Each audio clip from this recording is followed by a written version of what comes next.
रातों रात 8,000 के करीब लोगों को अपना घर छोड़कर सुरक्षित स्थानों पर जाना पड़ा। सुरक्षा बलों को हिंडन एयरबेस से एयरलिफ्ट करके मणिपुर लाया गया। 5 दिनों तक मोबाइल इंटरनेट को सस्पेंड करने के ऑर्डर दे दिए गए। हालात ये हो गए कि सरकार को दंगाइयों को देखते ही गोली मारने का आदेश देना पड़ा। हिंसा को काबू करने के लिए अलग अलग इलाकों में असम राइफल्स की कुल 55 टुकड़ियां तैनात की गई। हिंसा प्रभावित 8 जिलों में कर्फ्यू लगा दिया गया। इसके साथ ही केंद्र सरकार ने मणिपुर में अनुच्छेद 355 लगाते हुए राज्य की सुरक्षा और कानून व्यवस्था अपने हाथों में ले ली। कुछ मीडिया रिपोर्ट्स की माने तो यह पहली बार हुआ कि सरकार ने अनुच्छेद 355 का इस्तेमाल किया है। आपको बता दें कि अनुच्छेद 355 राष्ट्रपति शासन नहीं होता है। संविधान के मुताबिक राज्य में शांति और कानून व्यवस्था बनाए रखना राज्य सरकार की जिम्मेदारी होती है। लेकिन किसी राज्य पर कोई बाहरी आक्रमण या गंभीर किस्म की आंतरिक हिंसा और अशांति होने पर केंद्र सरकार उस राज्य की कानून व्यवस्था सुधारने के लिए दखल देने का अधिकार रखती है। उसे अधिकार मिलता है अनुच्छेद 355 से। इसके तहत केंद्र सरकार राज्य की पुलिस व्यवस्था, सेना की तैनाती और सुरक्षा सुनिश्चित करने के लिए जरूरी कदम उठाने का अधिकार रखती है। अनुच्छेद 355 लगने के बाद राज्य की सुरक्षा और वहां संविधान लागू करने की जिम्मेदारी केंद्र सरकार की हो जाती है। अनुच्छेद 355 और 356 में एक फर्क यह है कि 356 लगने की स्थिति में राज्य की सरकार बर्खास्त हो जाती है, जबकि अनुच्छेद 355 लगने पर ऐसा नहीं होता है। तो सरकार ने मणिपुर में 355 ही क्यों लगाया? क्योंकि वहां बीजेपी की सरकार है और ऐसे में केंद्र सरकार अनुच्छेद 356 लगाकर अपनी ही सरकार को बर्खास्त नहीं करना चाहेगी। लेकिन केंद्र सरकारों ने कई बार 356 का इस्तेमाल किया है। ऐसा ही एक बार कांग्रेस की सरकार ने किया था और उसके बाद कोर्ट के आदेश ने 355 और 356 को इस्तेमाल में लाने के लिए कुछ गाइडलाइंस जारी की थी।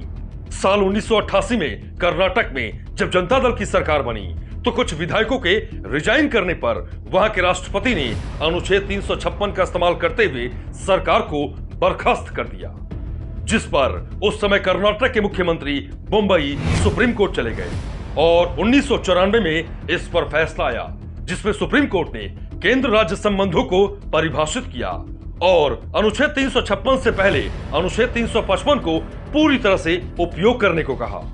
इसका मतलब यह हुआ कि केंद्र सरकार राज्य सरकार को बर्खास्त करने और राष्ट्रपति शासन लगाने से पहले शांति बहाली और कानून व्यवस्था स्थापित करने के लिए अनुच्छेद 355 को अमल में लाए। तो ये हुई 355 की बात। अब बात करते हैं मणिपुर में हिंसा क्यों भड़की और उसके पीछे का इतिहास। मणिपुर में हिंसा तब भड़की जब all tribal students union Manipur ने मेइती समुदाय को एसटी लिस्ट में शामिल किए जाने पर रैली और बंद का आह्वान किया था। हिंसा सबसे पहले चूराचांदपुर में भड़की और बाद में ये इम्फाल तक फैल गई। चूराचांदपुर के इलाकों में कुकी जनजाति के लोग बहुत ज्यादा हैं, जबकि इम्फाल और इसके आसपास मेइती समुदाय के लोगों की बहुलता है। यह हिंसा इस कदर बढ़ गई कि रातों रात प्रदेश में सेना को उतारना पड़ा। शूट एट साइट के ऑर्डर तक दे दिए गए। मेइती मणिपुर राज्य का सबसे बड़ा समुदाय है और ये राज्य की आबादी का लगभग 53% है और इन्हें ही मणिपुरी भी कहा जाता है। ये समुदाय इम्फाल शहर के आसपास के इलाकों में बसा हुआ है, जिसे इम्फाल वैली कहा जाता है। मेइती समुदाय मणिपुर में बहुसंख्यक समुदाय जरूर है, लेकिन ये समुदाय मणिपुर के 10 हिस्से में यानी इम्फाल वैली में ही बसा है, जबकि इनका विरोध करने वाले आदिवासियों में मुख्य रूप से शामिल नागा और कुकी जनजाति के लोगों की आबादी भले ही 40% के आसपास है, लेकिन वो मणिपुर के 90% हिस्से यानी वहां के पहाड़ी जिलों में बसे हैं। इम्फाल वैली में बसे मेइती समुदाय के लोग मुख्यतः हिंदू हैं, जबकि जिस ट्राइबल जनजाति के लोगों से इनकी तकरार चल रही है उसके कुकी और नागा लोग ज्यादातर क्रिश्चियन हैं। राज्य की 60 में से 40 सीटें इम्फाल वैली से ही आती हैं, इसलिए मेइती समुदाय को विधानसभा में ज्यादा रिप्रेजेंटेशन मिलती है। अगर मणिपुर के भूगोल की बात की जाए तो ये 2 हिस्सों में बटा दिखाई पड़ता है।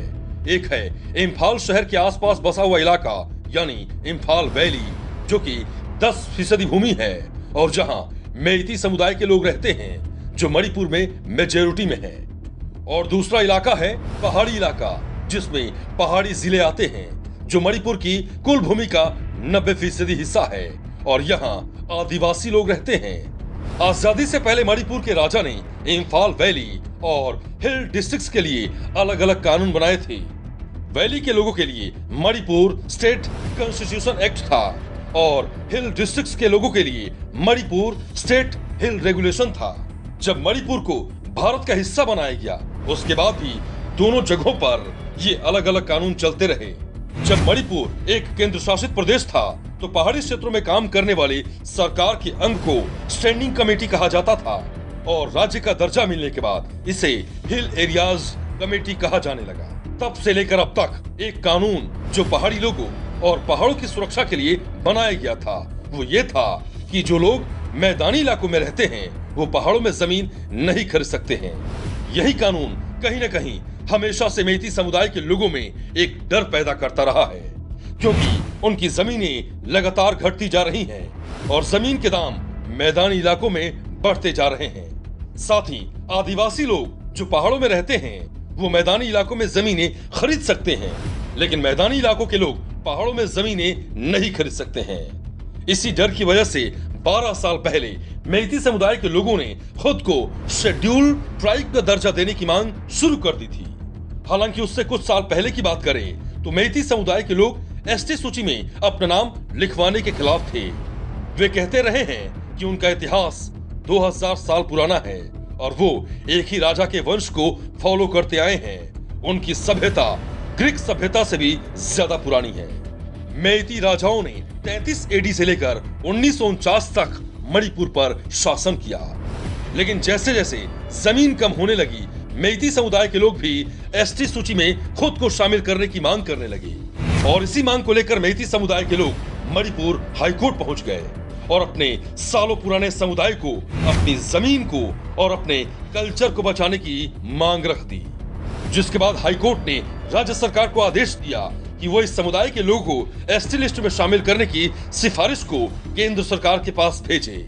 कोर्ट में दाखिल याचिका में यह भी कहा गया कि 1949 से पहले जब मणिपुर ने भारत में विलय का एग्रीमेंट साइन किया था तब भी मेइती समुदाय के लोगों को ट्राइब स्टेटस मिला हुआ था और अब भी उन्हें ये स्टेटस मिलना चाहिए। लेकिन मणिपुर के नागा और कुकी जनजाति के लोगों को इससे आपत्ति है, क्योंकि उनका कहना है कि मेइती समुदाय के लोग मेजॉरिटी में हैं और राज्य के विधानसभा में भी उनको प्राथमिकता मिली हुई है। दूसरा, वो आर्थिक रूप से मजबूत हैं, इसलिए उन्हें एसटी सूची में डालना उस सिद्धांत के खिलाफ है जिसमें लोगों को भेदभाव से बचाने के लिए एसटी का प्रावधान रखा गया था, और इससे पहाड़ों में रहने वाले ट्राइबल्स के हक छीन जाएंगे। यहाँ पर एक पेच और भी है, और वो ये कि मेइती समुदाय के लोग मुख्यतः हिंदू हैं और उन्हें मणिपुर में ओबीसी और कुछ जातियों को एससी का स्टेटस भी मिला हुआ है।